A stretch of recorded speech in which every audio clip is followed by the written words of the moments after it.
Shut up and sit down.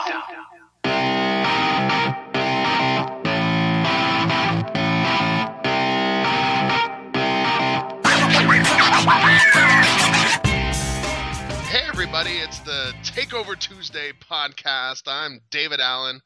We are minus Carlos again because he is busy working away with a client. But today we have Carolyn Elliott on the show. Carolyn, how are you? I am wonderful, Dave. Thank you. Well, it's awesome to have you on. I think we agreed to do this many moons ago. And I was trying to figure out exactly where I found out about you while sort of researching for the show. And I believe, if my memory serves me correctly, and it frequently does not, but in this case I think it does because it says Medium. I read an article of yours on Medium. Mm-hmm. I believe it was the 7 Shocking Truths that made me $18,000. Yes. Which is a very, as a copywriter, I have to say that's a very compelling headline. Thank you. I try. So for those people that are less familiar with all your different things you're into, you're an author, you're a podcaster yourself, obviously a writer, and you're into some occult and witchiness. Maybe give us the backstory. Who are you and what are you up to? Ooh, oh, the backstory. Okay. Well, so maybe I'll just give you the front story to start with. And so I teach classes on practical magic. I run a magazine called Witch Magazine, which is badwitch.es, so bad witches. I also teach classes on writing. So I show people how to write for the social web and present a persona that is actually captivating, engaging, thrilling. So the class is called Thrill. So the 2 classes I teach, Thrill on writing and Influence on practical magic, and they open for registration maybe once or twice a year. And I'm actually getting ready to do my first live event, which will be in the woods of October in the fall. I'm excited about that. Nice. Yeah.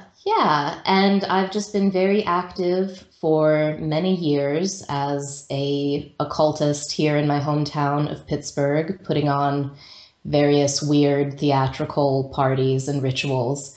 And I taught English for 7 years at the University of Pittsburgh, where I got my PhD. I think that gives some sense maybe of what I do. I think what excuse me, I think what originally really intrigued me about you was all of what you've just mentioned, but you had this great sort of origin, this superhero origin story where you were sort of I mean, this is probably overdoing it a bit, but sort of destitute in a 1-bedroom apartment, and you sort of pulled yourself out of this quagmire. Oh yeah, that's not overdoing it at all.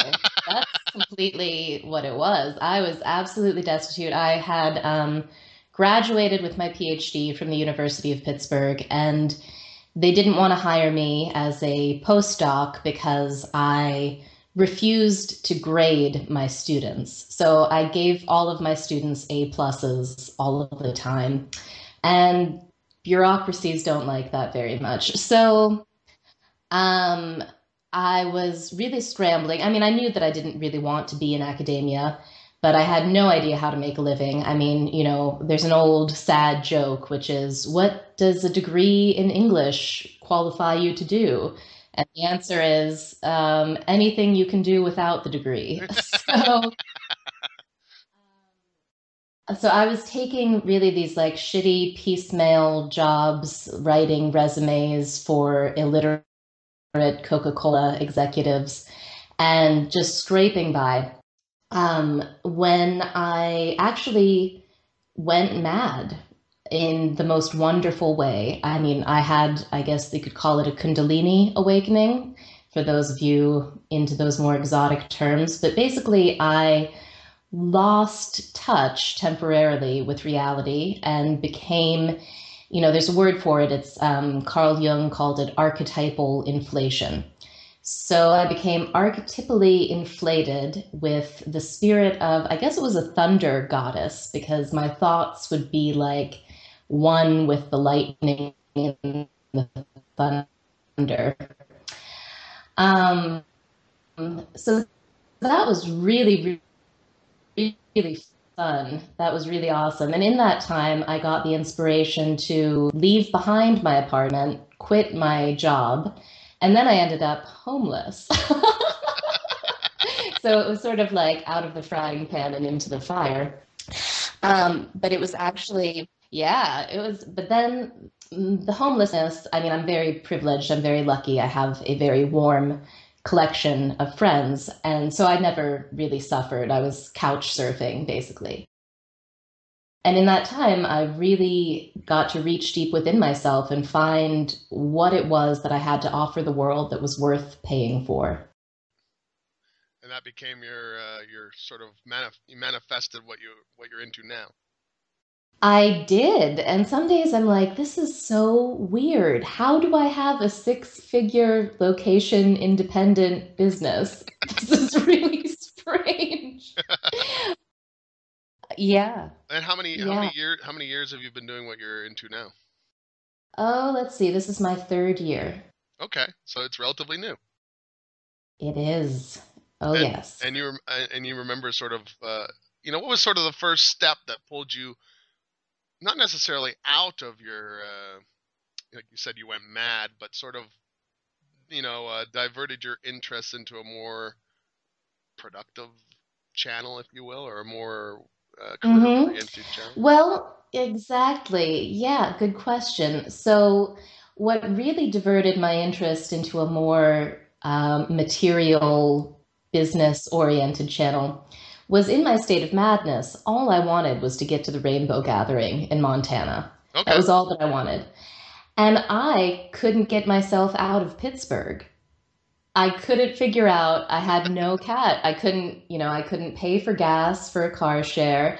I couldn't ride a bus. I had watched too many episodes of Unsolved Mysteries as a child with my mother to risk hitchhiking.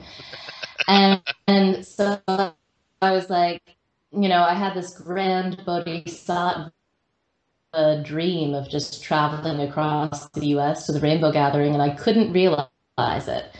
And I really had to get serious with myself at that point because for some reason, living in poverty and becoming homeless weren't dramatic enough. It took this deep frustration of I couldn't realize this mythic dream that I had to have this confrontation with myself and be like, Carolyn, money, you need to learn about money. You are so smart and you're so talented, and everybody says, how wonderful you are, but look at you, like you can't even do this.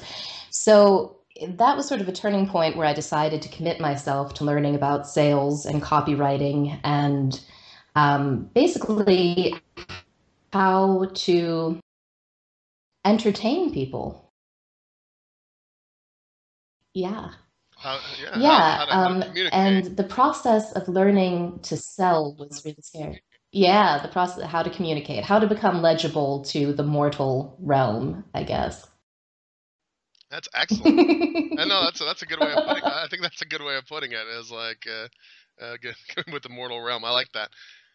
So that was basically you had to get to this rainbow gathering, and so you figured out a way. Yes. Well, so I didn't never made it to that particular rainbow gathering.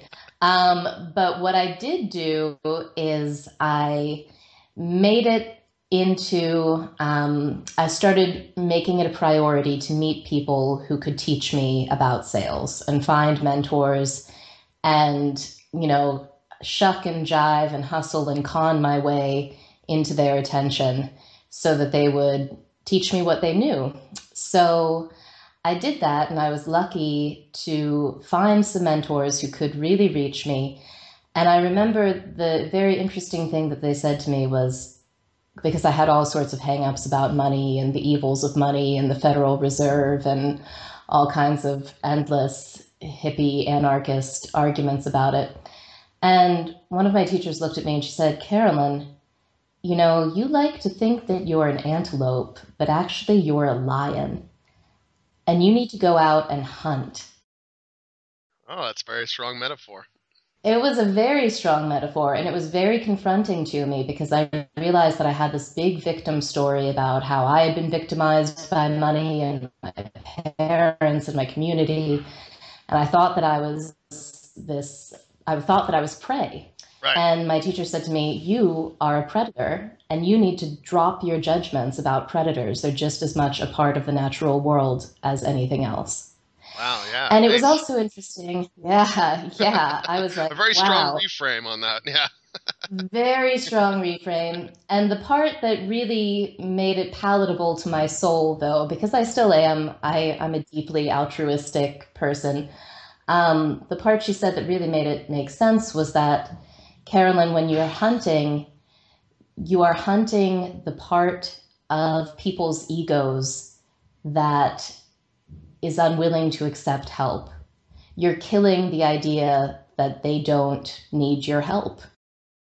And they do need your help, basically, is what she was saying to me. And I could, and I've seen that proven time and time again. It's like before I knew how to do sales, I had no ability to get people to actually take some of the very brilliant advice that I have.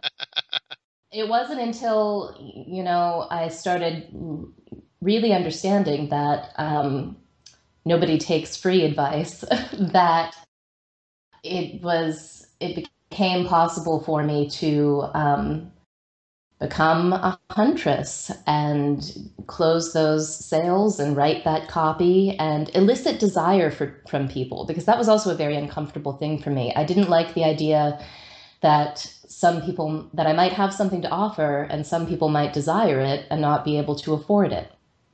That was hard for me.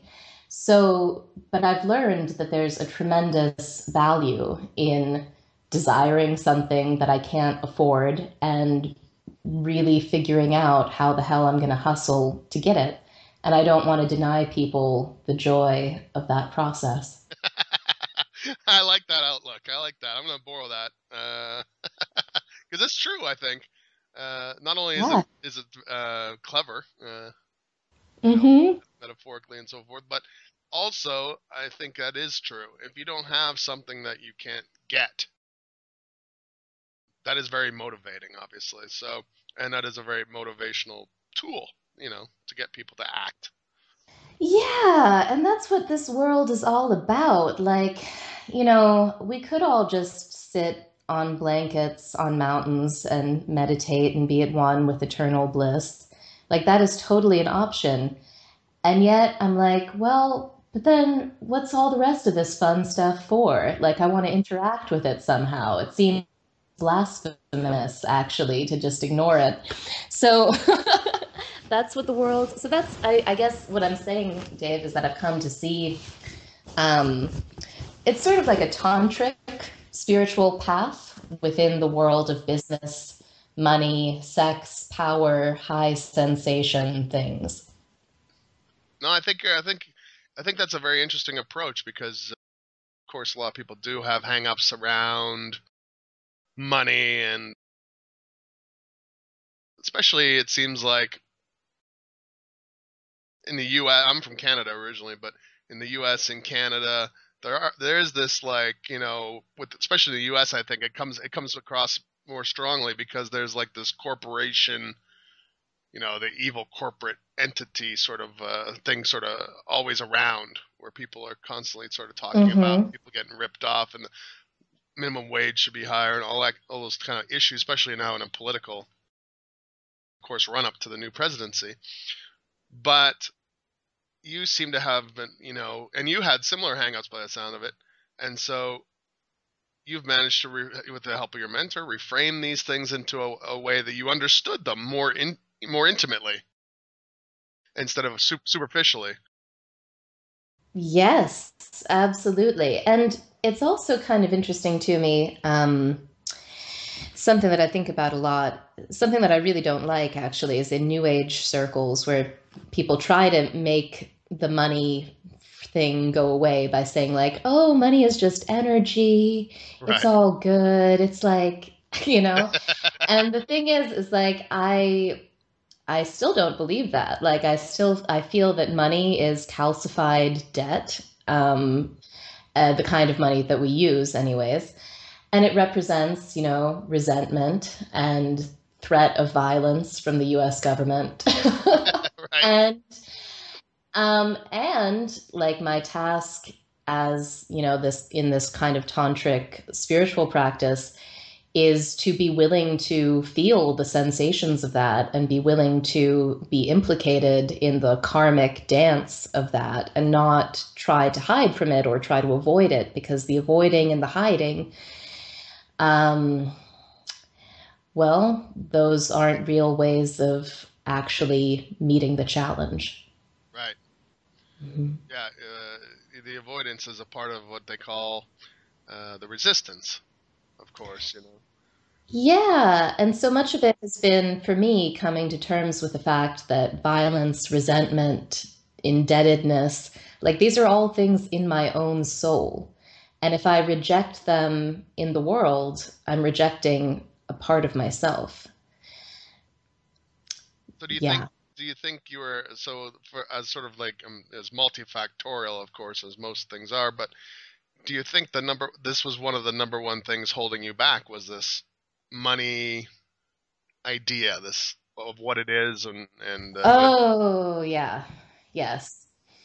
For me, definitely. Very much so. And I would say probably that and, simple kind of issues of self-confidence, which most people have to grapple with. Yeah.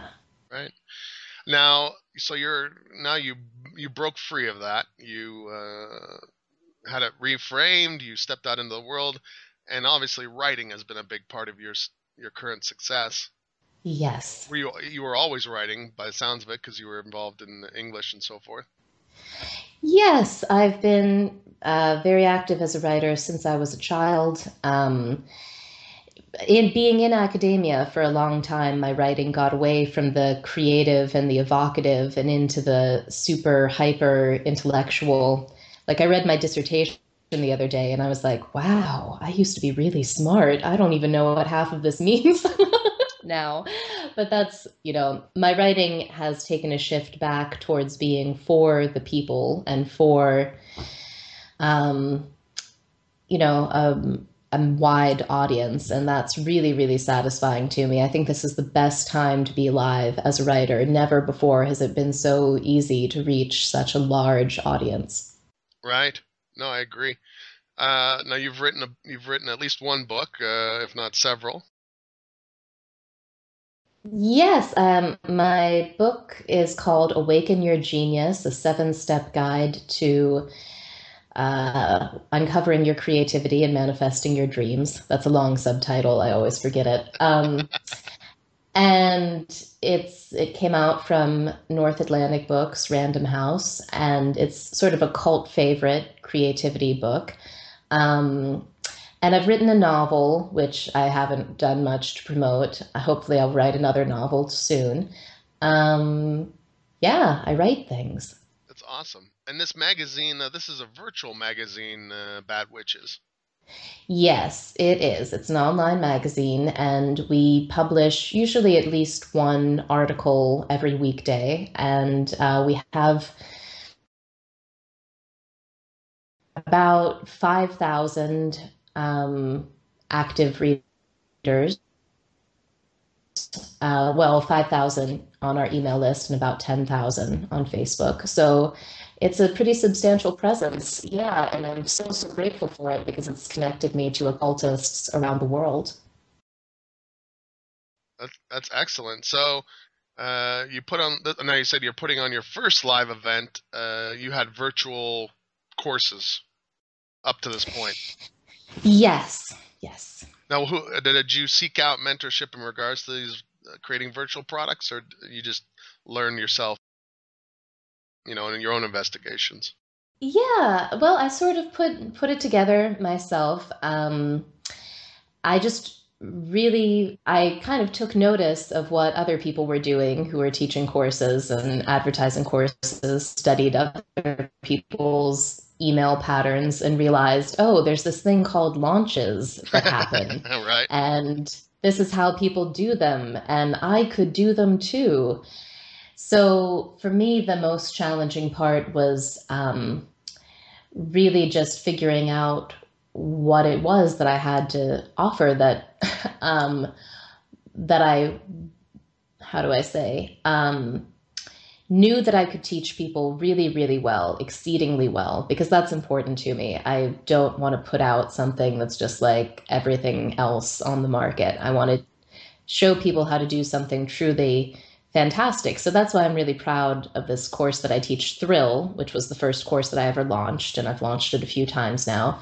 And I keep getting better and better results because people, what I teach them has a lot to do with learning to inhabit fully all parts of themselves out loud and in public, because that's the most, there's no way not to be compelling when you do that. Right. So there's so many people writing things online that I am like so deeply bored by. Then, and like uh, maybe you mentioned earlier, Dave, you talk to a lot of people, and it's maybe sometimes hard to keep them all straight, all the folks that you're researching and connecting with online. I have that problem too. It's like not a whole lot of people stand out. And I am obsessed with making sure that my students know how to stand out. Right. That definitely seems to be part of your message, is because you have, of course, your own. If anyone listening to this goes and investigates Carolyn a little bit, and we'll give some web addresses later in the show, but you're very unique because of this sort of occultish persona and stuff, which of course is you, an element of your personality and so forth. Makes you memorable. Yeah, well, and so what's interesting about that is for the longest time, I was completely terrified to say any of that out Right. loud to anybody. I was sure that it would just make me sound ridiculous, like I was a teenager who had just watched The Craft and was trying, like, um, and I wanted to be taken seriously. So obviously, I couldn't talk about any of this weird stuff that I do. And I was trying to write online in sort of a, I like to call it like the professional new age self help Oh, voice. yes. Yes. And it was terrible. It was awful. And it didn't really get anybody's attention. Nobody cared, as they should not have. Um, and so for me, the part of me that I had to bring out of the closet, so to speak, and had to gain acceptance around and had to integrate and learn to show up with fully is this occult, weirdo, witchy side of me. Now, for other people, it could be any number of things, but it's usually that thing. I like to have my course participants, my clients, write at the top of a sheet of paper, things I don't want you to know about me are, and then make a list of like 25 things. And then I like to tell them, okay, now erase the first sentence and write, things I definitely want you to know about me are. Right. And, Yeah. and Yeah. get with it. Like, make those the things that you want people to know about you, all of your dark, weird, vulnerable secrets, because those are the things that will deeply resonate with people and make you a leader. No, I agree. I think that is very important, and you hit on something that I don't think too many people write that way. Like that's what definitely drew me to you, because you had, like I said earlier, and sort of what you retold a bit, was that you made yourself extremely vulnerable through your writing. You had this superhero origin type backstory, but all that stuff was like, to most people, I think would be seen as, and at the time you were living it, I'm sure it seemed very negative. You said you were destitute, live, no money, living in couldn't get to the rainbow thing, couldn't get motivated to even leave your house probably. And another person, I think, that sort of this kind of writing, I think I was first really aware. I mean, there's other sort of literature, but in terms of online people who resonated the same way with me was a guy named James Altucher. Oh, I love him. I love him so much. Yes, Yeah, he's just absolutely. like crazy vulnerable. He just writes exactly what's going on in his mind and in his life often. And yeah, when I first encountered that, that's what really me love him. Was like, this guy's not pulling any punches. He's like, here's how shitty this is, you know? And you're like, that's pretty shitty. I'm surprised that you fucking put that out there. But that's the same thing that drew me to you, I think, was like you weren't afraid. You'd gotten past that hurdle of saying, like, look, I was this way and this is real. Yeah, thank you, Dave. Well, so I think part of what gives me the courage to do that, and maybe part of what gives James the courage to do that, is you really getting to a point where, I guess for my own self, there was nothing more than I wanted from myself than total self acceptance. And there was nothing more that was attractive to me in another person than their own total self acceptance. And there's nothing more that's repulsive to me in a person than their own sort of insult of themselves. So I don't know. I guess it just became this thing where I was like, well, I want to be attractive to people. Deep self acceptance is the most attractive thing I can think of. How can I show up in a way that radiates that deep self acceptance? Yeah. Well, I think, and from a sales and copywriting perspective, to put on that hat for a minute, is, and this is, of course, could be a tactic, but is also, because you're doing it authentically, is just something that motivates people because of the realness of the information and the fact that you experience this and live this, is you are more real. You become a real person that, like you said earlier, resonates with people. When people find out these things about you, they realize this is an actual person. This isn't just some nameless, faceless entity telling me to shape up and get my shit together. This is somebody who's actually done it. There's somebody who's actually been through the hard times and has succeeded. So, it's convincing, for lack of a better, this is a wrong term probably, but it is. I mean, when you write for different products and stuff as a copywriter, you quickly learn to handle the objections by pointing out stuff that may not be so great about your product, because it does then flesh out what that is, and you can turn that to an advantage. Mm-hmm. That's kind of what you've done in a way that's ethical, because it's true. Thank you. Yes. And I love that analogy to copywriting, because that sort of essentially is what it is. Because if you're a coach or, any teacher type person on the internet, you may be selling courses or books or whatever, but essentially you're selling yourself. So, Yeah, true. Yeah, so being honest about the product, yeah. I think that's what's so great about you too, and why I decided to contact you and have you on the show. You see a lot of coaching is now a big thing, of course. There's a lot of coaches. It's really taken off, like in the last, I'm sure it's always been around, but it's really taken off since the advent of the internet. And of course, in the last 10 years, everyone wants to be a life coach online and so forth. Seems that way. But yet when I view a lot of these things, there's not much hard,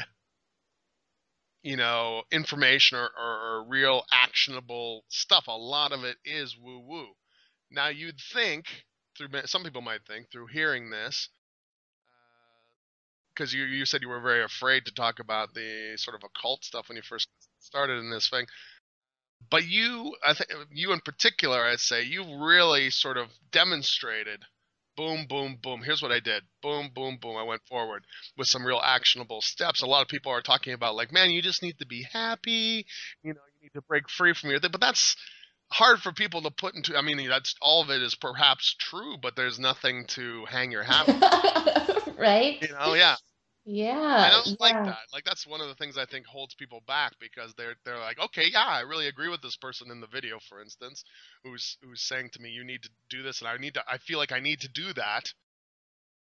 But yet there's no, when I look at your stuff, I see, well, here's what she did. She wrote, she started a magazine. She has courses where she teaches you exactly, how to break free from this thing, because she's done it. And there's less it has a woo-woo overall sort of arch to it, where there's like this fantasy storytelling thing that you love, but it has real hard stuff attached to it, which I think it needs too. Thank you. Yes, absolutely. So, something interesting about me, so number one, I completely agree with what you're saying about a lot of what passes as inspirational or motivational stuff strikes me as like such absolute drivel. Um, I think of it as like fluffy bunny spirituality, like spiritual bypassing, like trying to gloss over everything with like a big happy face, and of course, you know, the secret and the law of attraction and all of that stuff made a big contribution to skewing everything. And yeah, as much as weird as I am and as into magic as I am a hardcore pragmatist. So if something doesn't work, to me, it's not true. And like you said, a lot of that fluffy kind of advice out there doesn't work. Like I tried. Because there's no actual action. There's nothing to do. Right. There's nothing to do. There's nothing to stretch yourself and sink your teeth into. So I am very, very interested on both, you know, mundane and mysterious levels in those things that actually work to produce results.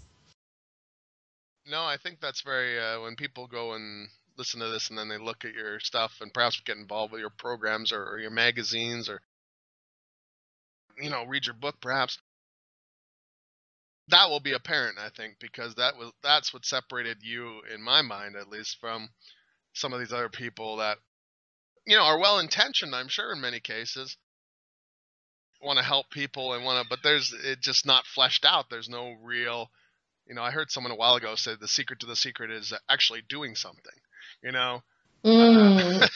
Yeah, absolutely. That's the deep secret. You know, I heard somebody said once, actually a guy named Alan Chapman in an absolutely amazing book called Advanced Magic for Beginners, which I think you can find on Amazon. He said something along the lines of, early on in my life, I decided that I was going to be the best magician of all time, because if I wasn't going to be the best at it, I didn't know why what was I doing with it anyways. And something about him saying that super, super stuck with me.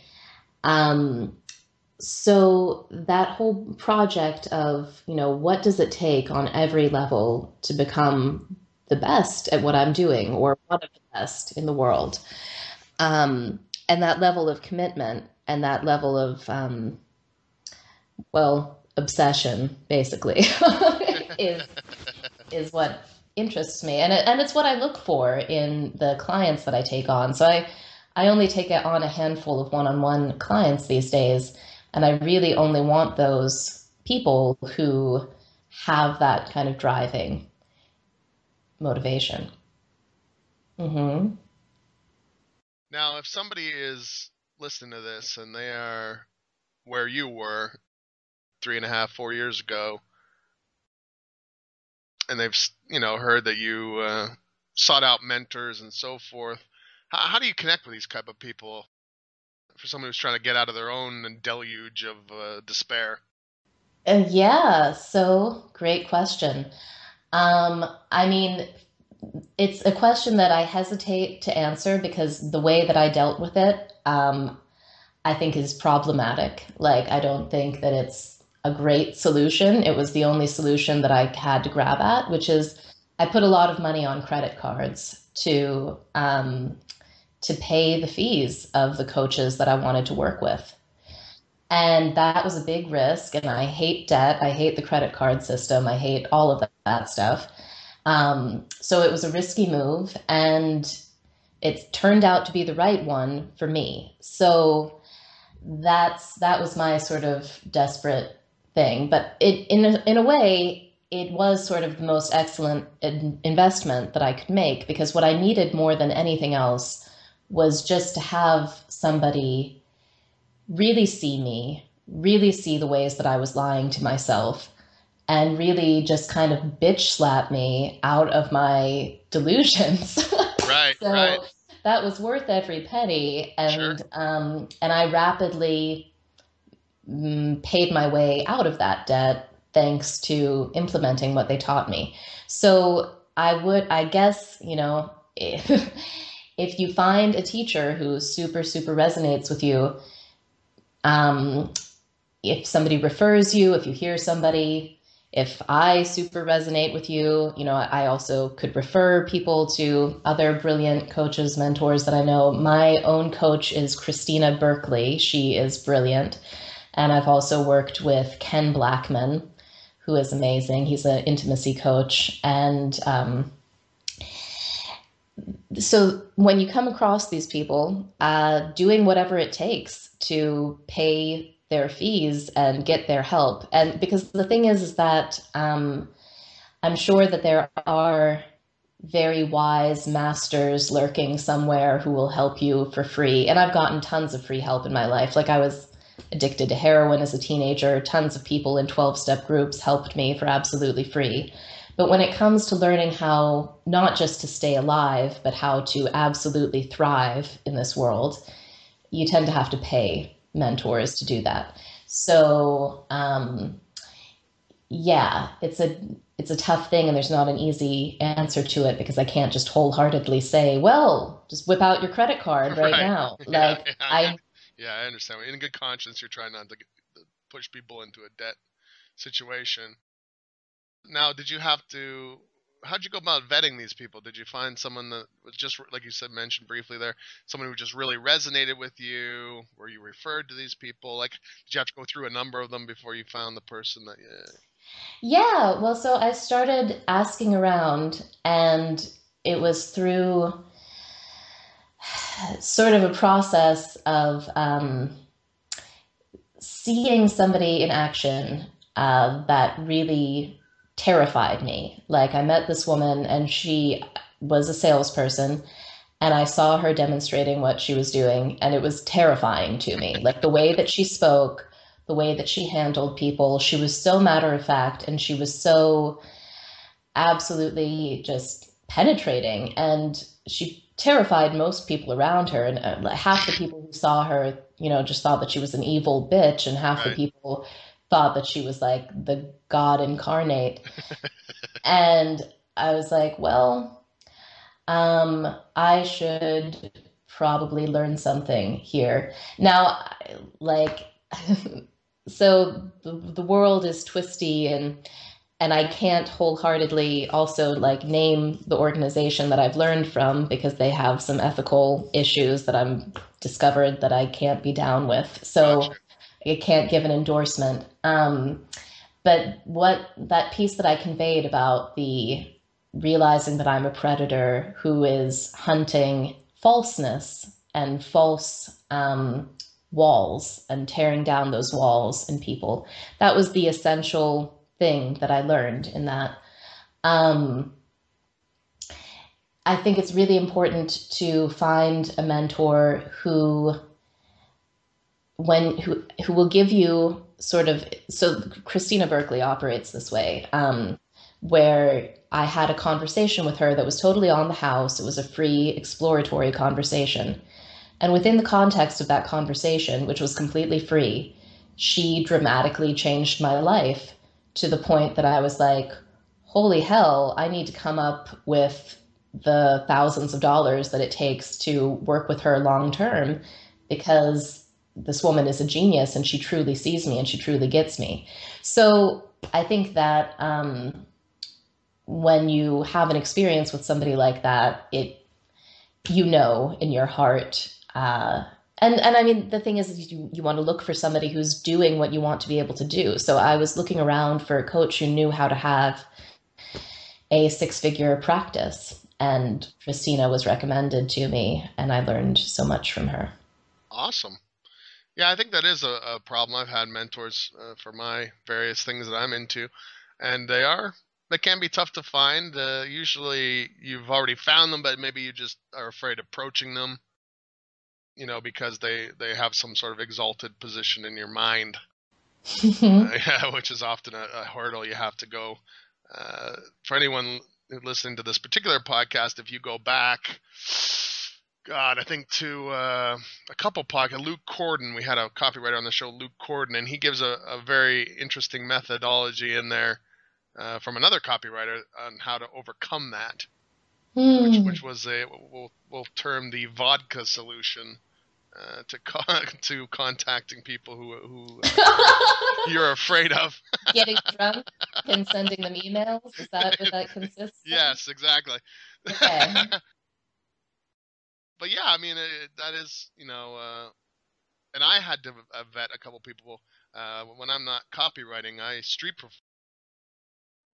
So, which has its own set of, which was kind of the same. I mean, I think I had it easy in some regards because I was a very extroverted person, and so the leap to starting impromptu theater in the middle of a street was less rigorous, perhaps for me. But Hmm. but it really was the most sort of like fearful thing I could think of, even for me, and that eradicated some of those further sort of insecurities. But I had to vet a few, go through at least a couple people mentorship wise in that, because I think mentorship is one of those things that is so valuable, can really cut down your learning curve, and just take out some of those years of toil you do by doing it all yourself. I know there's a lot of people who like to do that. I think that's a combination of, yeah, you are a self starter, but you're also have a fear opening up yourself to scrutiny.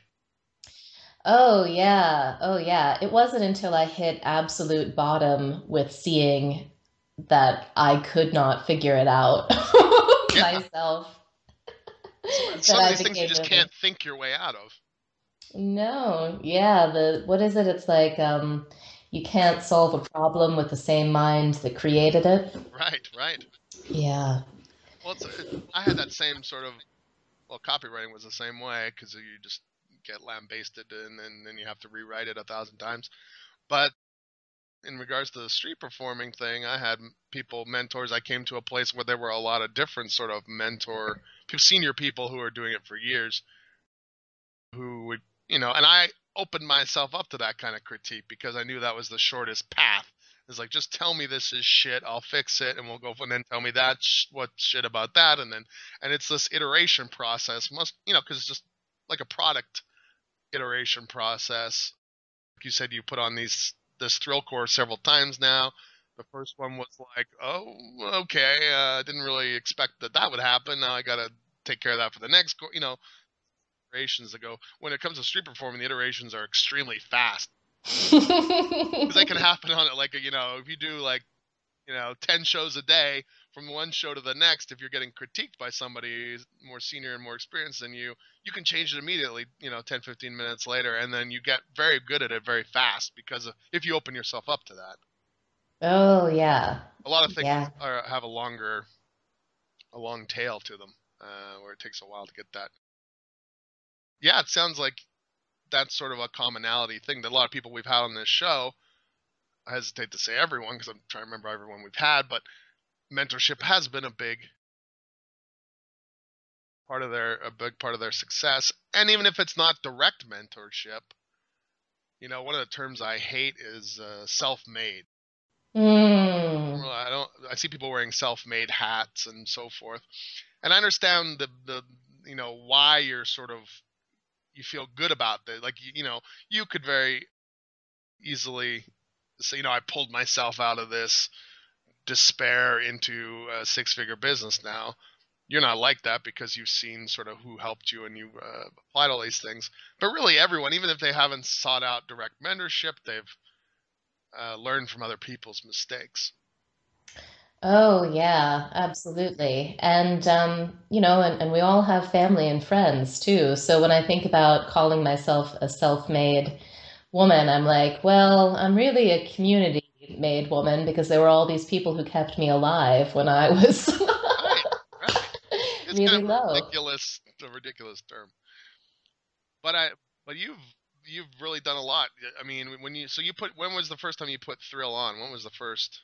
Ah, yes. So the last thrill, or the first thrill, sorry, I first offered it in August of 2015, and or July of 2015, and it was a big hit. The success that I had with that, I mean, by many people's standards, it wouldn't have been considered a big hit. It was an $8,000 launch, but to me, it was like world changing. Absolutely. Because I'd been doing one on one coaching and I'd been slowly raising my fees for one on one coaching.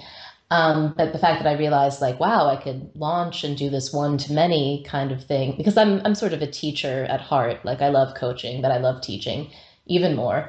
So that just changed my world around. And then I was like, hot damn, I'm moving to Bali.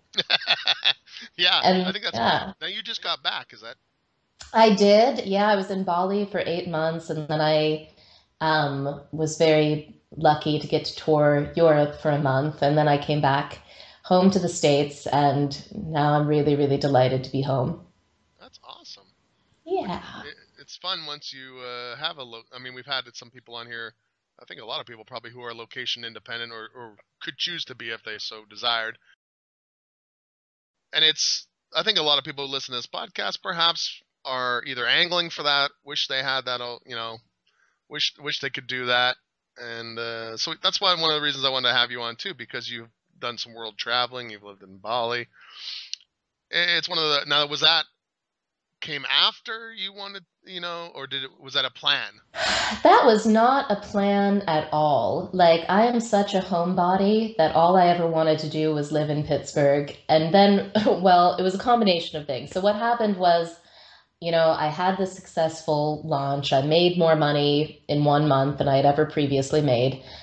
And I broke up with the guy I was seeing. And I was like, I would like to get on to the other side of the planet from this guy. That sounds like a good plan. I see where this is going. Yeah. And I was, and I'd always, I mean, Pittsburgh winters are hard. Winters in Pittsburgh are cold, cold and gray. So I always did sort of have an idea about, leaving for the winter. So I was like, I'll just leave for the whole darn winter. And I mean, so it's interesting. Like, the Bali fantasy is a big one for many people. And I certainly met tons of location independent entrepreneurs, co working people when I was in Bali.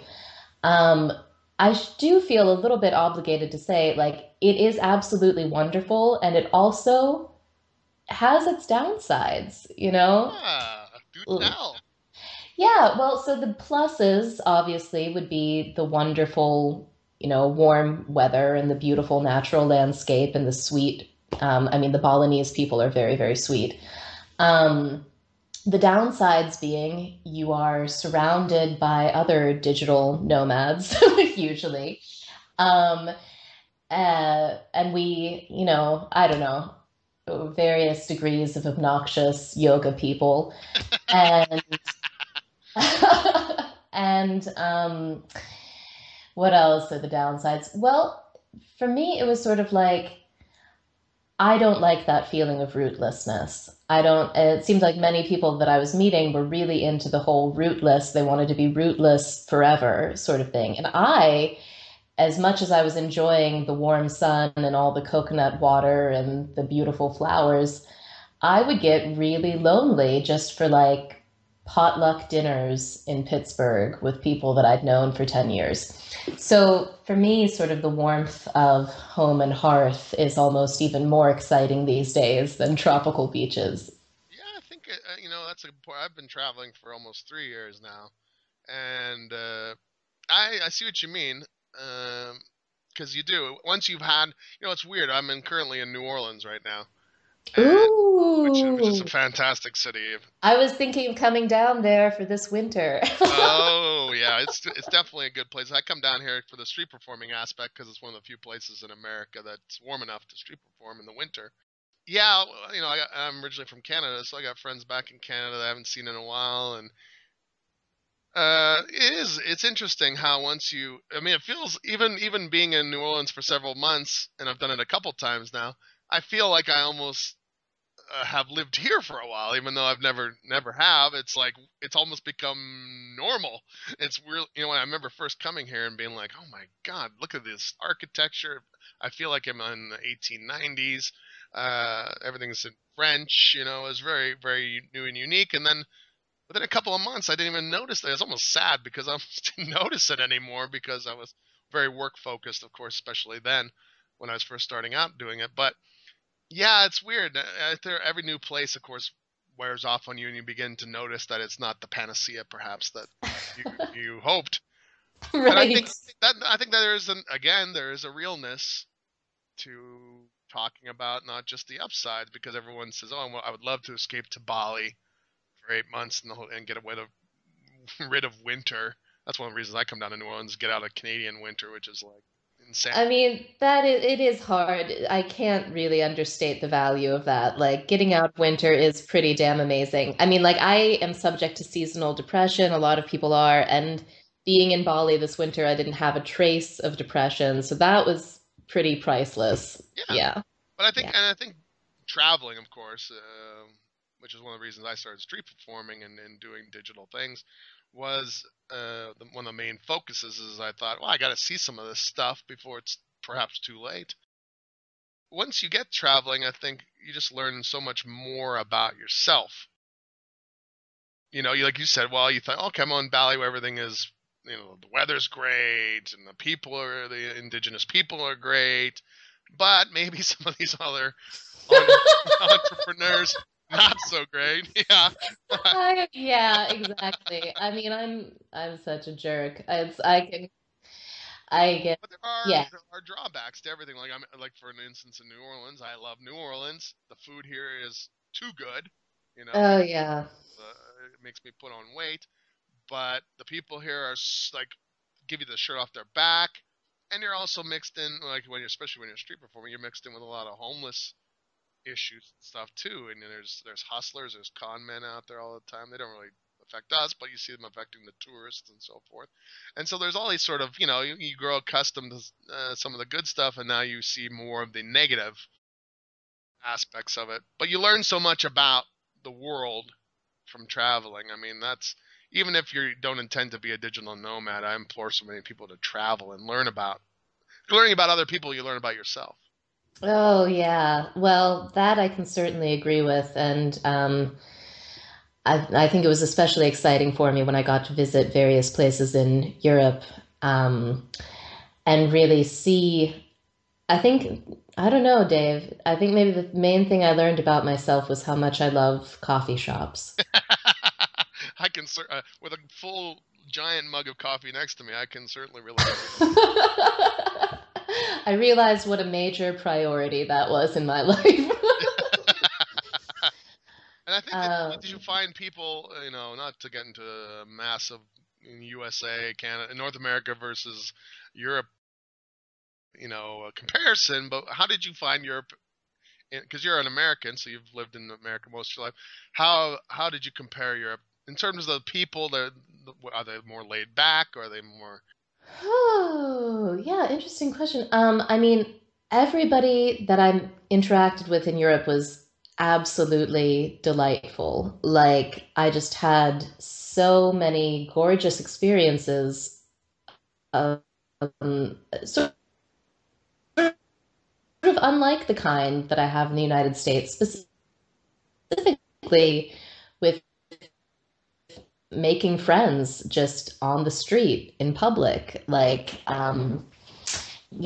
I don't know how to, like, people coming up to me wanting to talk. And there's something, I think, in the US, there's some standoffishness. There's like, um, so it's a weird paradox where people in the US are both friendly and yet also like not actually really looking for new friends most of the Yeah. time.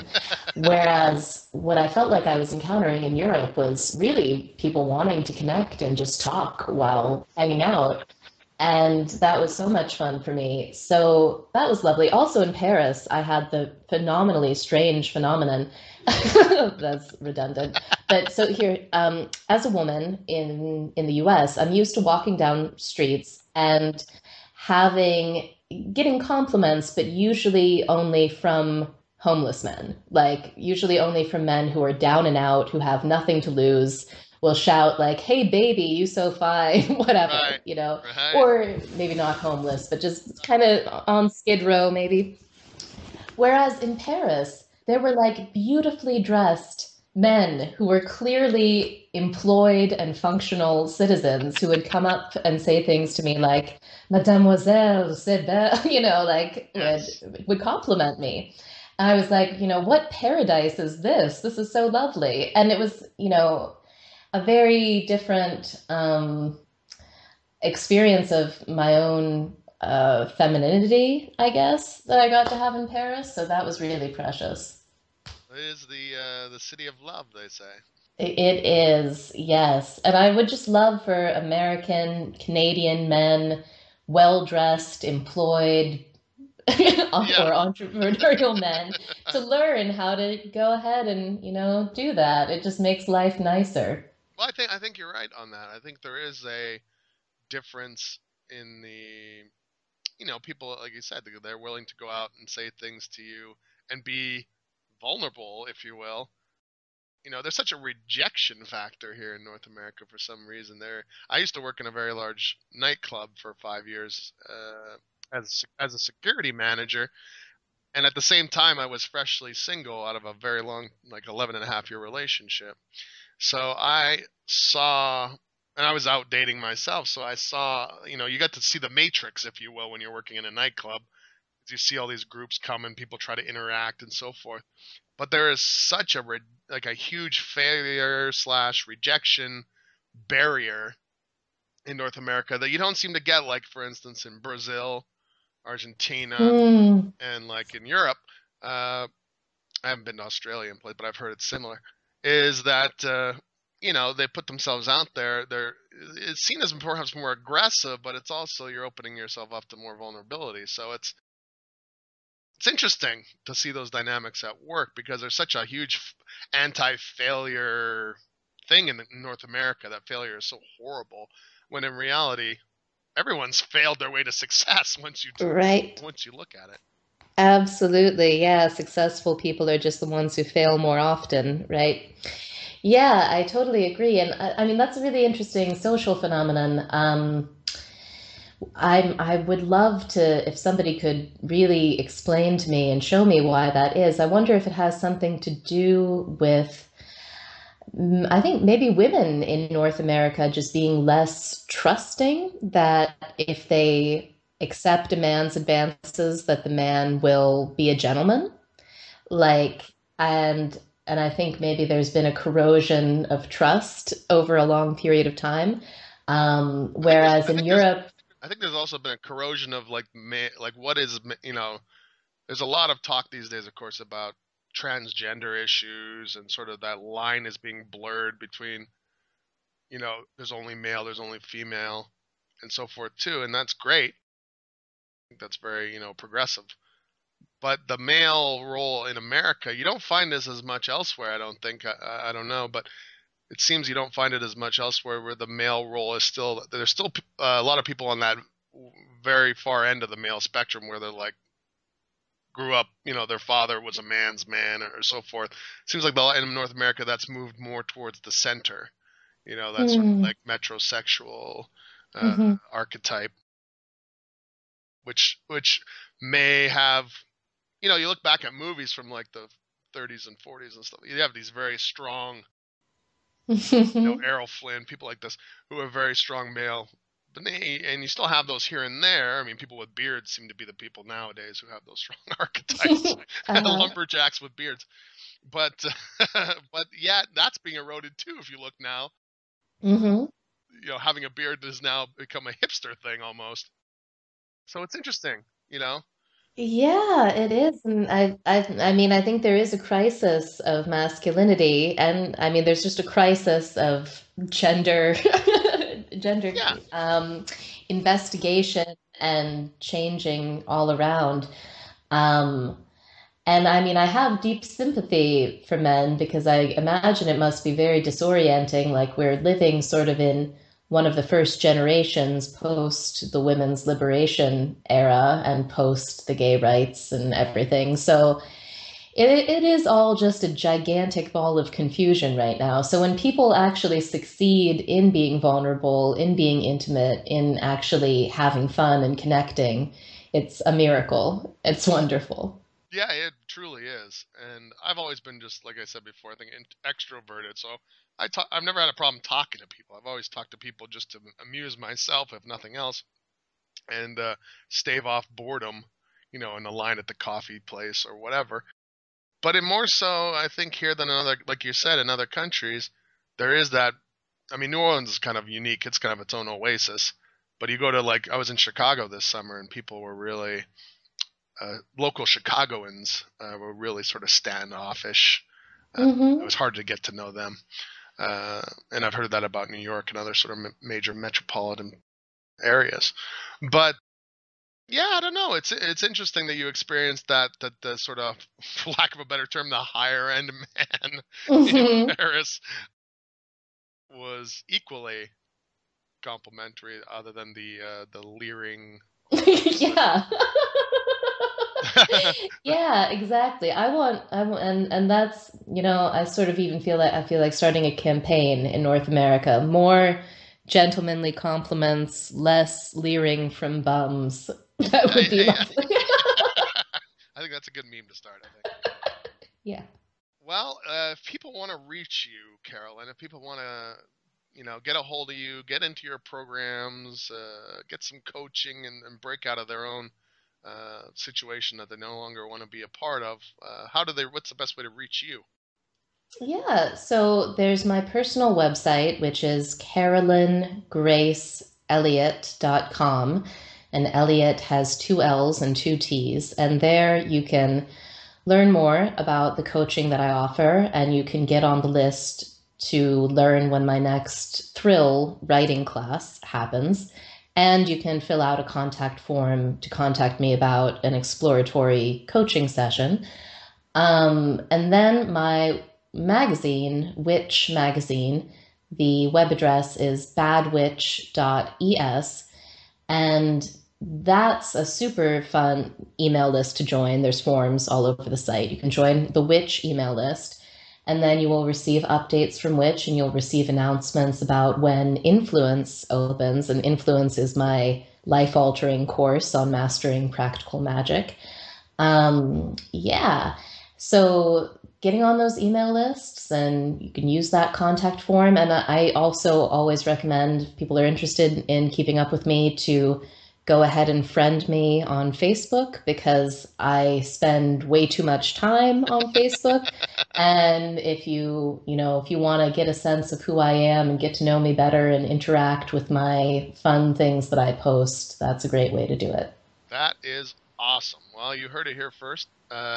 This lady is a woman to be reckoned with. Clearly, if you've listened to this podcast, it's been a real pleasure having. I'm so glad we were able to arrange this and get you on the show, because I think you have a lot to offer, and you offer a very unique alternative, perhaps, or your own. I think you're probably your own. I don't know if there's a competition for what you do, but there's, you offer sort of that real practical mixed with what you would call magic, what I would call magic too. Mm. And I think you've dropped a lot of value here. Your story is one of possibilities. Oh, hell yeah. Thank you, Dave. Yeah, Yeah, I was a very wise friend said to me the other day, nothing is real, anything is possible. And I think those are wise words to live by. absolutely. And I think that's a perfect way to end this interview. Thanks again, Carolyn. Anybody else listening to this? Of course, we always like to thank Ben Sound at bensound.com for the intro and outro free royalty-free music that he provides. So go check him out if you need something for your projects, because it's great. He's got some great stuff there. And we'll talk to you guys next week on the Takeover Tuesday podcast.